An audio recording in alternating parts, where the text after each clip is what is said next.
میں اس لیے میوان ہوں اور حاضر ہوں ایک نئی ویڈیو لے کے آپ کے سامنے. ناظرین کرام، منصور علی خان صاحب جو ہیں وہ ہم نیوز پہ بیٹھے ہوئے ہیں، آپ کو پتہ ہی ہے ٹرانسمیشن چل رہی ہے، اور اس پہ جو ہے انہوں نے آج جو بات کی ہے پی ٹی آئی کے، حالانکہ ناقد ہیں یہ کپتان کے خلاف یہ کافی سارا بولتے رہے ہیں، لیکن اس کے باوجود بھی جو چیزیں نظر آ رہی ہیں ناظرین کرام، جو فیلڈ میں جو ایکٹیویٹیز ہیں، جس طریقے سے عمران خان صاحب کی اس ٹیم نے جو ہے کھیلا ہے، گو کہ یہ انڈر 19 ٹیم ہے اور کپتان جو ہے وہ جیل میں بیٹھا ہوا ہے، وہاں سے لیڈ کر رہا ہے، لیکن انڈر 19 جو ٹیم ہے اس نے جس طریقے سے جس کمال سے کھیلا ہے، تو اس کھیل میں جو ہے وہ ناظرین کا منصور علی خان جو ہے وہ ایک لفافہ صافی بیٹھا ہوا ہے ان کے ساتھ، مزمل سروردی، اس کا جو ذرا بینڈ بجا رہے ہیں، ذرا آپ یہ بینڈ بجتے ہوئے دیکھیے، پھر اس کے اوپر بات کرتے ہیں.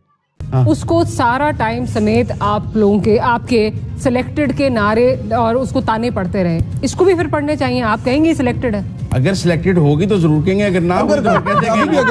There's a big if. There's a big if. There's a big if. ٹھیک. بات یہ ہے کہ سیاسی جماعتوں کی جیت یا ہار کے ساتھ میرے خیال میں آپ کے کم از کم ایز اے صحافی، ایز این اینالسٹ، آپ کے جو پرنسپلز ہیں وہ چینج نہیں ہونے چاہیے. ایسا ہی ہے. نہیں، ہم کمپیریٹیو انالیسس کرتے ہیں. میں نے آپ کو تو کہا ہی نہیں کچھ. میں بات کر رہا ہوں، مجھے ہی کہہ رہے ہیں آپ، مجھے پتہ ہے اس کو کمپیریٹیو انالیسس کرتے ہیں. کوئی چیز آئیڈیل نہیں ہوتی. کمپیریٹیو انالیسس کسی چیز کا کسی چیز سے موازنہ کر کے ہی اچھائی یا برائی کا فیصلہ. سونی بات کر رہے تھے منصور صاحب. آپ سونی گل کر رہے ہیں، میں اپنی بات کر رہا ہوں. نہیں، آپ اپنی نہیں کر رہے، مجھے پتہ ہے.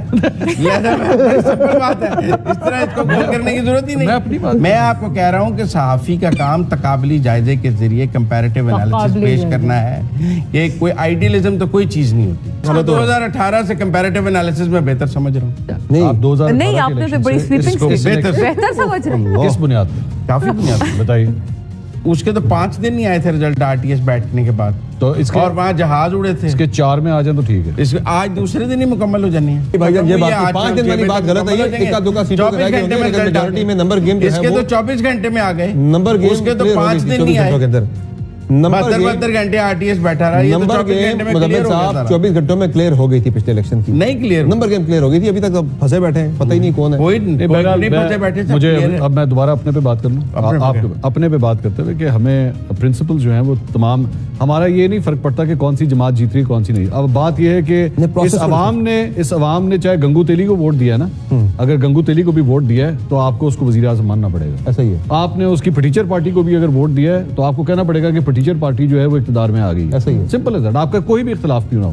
سوال آج یہ ہے کہ کیا کل پورے دن جو ایکسرسائز ہوئی ہے صبح 8 بجے سے لے کے شام کے 5 بجے تک، اس کے بعد اپنی اسکرینوں کے اوپر جو رزلٹ اس وقت ہم دیکھ رہے ہیں، کیا یہ عوام کی خواہشات کے مطابق ہے یا کسی اور کی خواہشات کے مطابق؟ سوال صرف اتنا ہے. اور اگر آپ کے دل میں یہ سیٹسفیکشن ہے کہ نہیں یہ واقعی عوام کی خواہش ہے جو اس وقت اسکرین کے اوپر ریفلیکٹ ہو رہی ہے تو ٹھیک ہے، ہم آپ کی بات کو بھی ایکسیپٹ کر لیتے ہیں، لیکن دل نہیں مانتا کہ یہ عوام کی خواہش کے مطابق ہو رہا ہے. ایگزیکٹلی، بالکل کمپلیٹلی ایگری ود یو. میں آپ کو انڈورس کرتا ہوں کہ بالکل ایسا ہی ہے کہ ہم نے بینگ جرنلسٹ کیا بات کرنی ہے کہ کیا یہ پروسیس جو تھا یہ شفاف تھا یا نہیں. ناظرین کرام، آپ نے ویڈیو دیکھی، ویڈیو میں آپ نے جیسے دیکھا کہ منصور علی خان صاحب جو ہیں وہ پورے سسٹم کو جو ہے وہ اس پہ طنز کرتے ہوئے یہ کہہ رہے ہیں کہ جی آپ جب عمران خان صاحب کی باری تھی آنے کی 18 میں، وہ فوج کے اس کو سلیکٹڈ کہا گیا کہ یہ فوج کے کندھوں میں وہ بیٹھ کے آ رہا ہے، تو اب کی بار جو ہے وہ نواز شریف جو ہے اس کو سلیکٹڈ نہیں کہا جائے گا. تو اس پہ مزمل سروردی جو ہے وہ آپ دیکھ رہے ہیں وہ کس طرح ریئیکٹ کر رہا ہے، کیونکہ یہ نون لیگیوں کی یہ بڑی پرانی عادت ہے کہ یہ جو ہے وہ دوسرے کو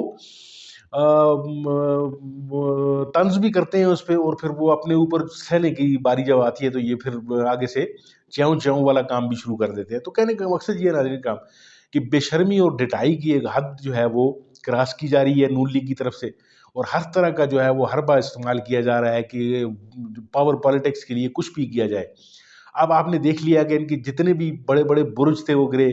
خواجہ آصف جو ہے وہ اپنی عزت دھاندلی میں بچانے کی کوشش کر رہا ہے. رانا ثناءاللہ جو ہے وہ اپنی مونچھیں جو ہے وہ نیچی کیے اب کہیں پہ چھپا ہوا بیٹھا ہوگا، کسی بل میں گھسا ہوگا. اس کے علاوہ خواجہ سعد رفیق کی سیٹ جو ہے وہ چلے گی. اس پہ تھوڑا سا مجھے ترس بھی آ رہا ہے، یہ بندہ تھوڑا سا کبھی کبھی سچ بھی بول لیتا تھا. لیکن بہرحال ناظرین کا پھر نواز شریف کو دیکھیں، بے غیرتی سے اس نے جو ہے وہ منصیرہ والی سیٹ آ رہی ہے اس کی گو کہ ایک بہت بڑا لیڈر اس کو پینٹ کیا جا رہا ہے. تو ناظرین کا ہم کہاں پہ وہ عمران خان صاحب آپ دیکھتے تھے کہ 4-4 5-5 حلقوں سے اس نے جو ہے وہ الیکشن لڑا اور کسی جگہ سے وہ جو ہارا نہیں ہے. تو اس نواز شریف کو منصیرہ کی ہار جو ہے اس سے سبق لیتے ہوئے یہ اس کو چلو بھر پانی میں ڈوب مرنا چاہیے. اور لاہور والی سیٹ یہ یاسمین راشد سے پکی طرح آ رہا ہوا ہے, یہ صرف دھاندلی کر کے اس کو بچایا جا رہا ہے. تو ناظرین کا آپ نے پورا یہ دیکھ رہے ہیں آپ یہ ساری کا سارا سسٹم بے شرمی کی کا جو ایک ننگا کھیل ہے وہ رچایا جا رہا ہے. تو دیکھتے ہیں اس پہ تاریخ جو ہے وہ کیا لکھتی ہے. باقی ممالک جو ہیں انہوں نے بھی دھاندلی کے حوالے سے جو ہے وہ کافی ساری اپنی تحفظات کا اظہار بھی کر دیا ہے. تو دیکھتے ہیں کہ آگے جو ہے پی ٹی آئی والے اس دھاندلی زیادہ جو الیکشنز ہیں ان سیٹوں پہ کیا رد عمل ظاہر کرتے ہیں. اس پہ پھر بات کرتے ہیں انشاءاللہ. آپ کا بہت بہت شکریہ ویڈیو دیکھنے کے لیے, اور میری ویڈیو کو لائک کیجیے, چینل کو ضرور سبسکرائب کیجیے.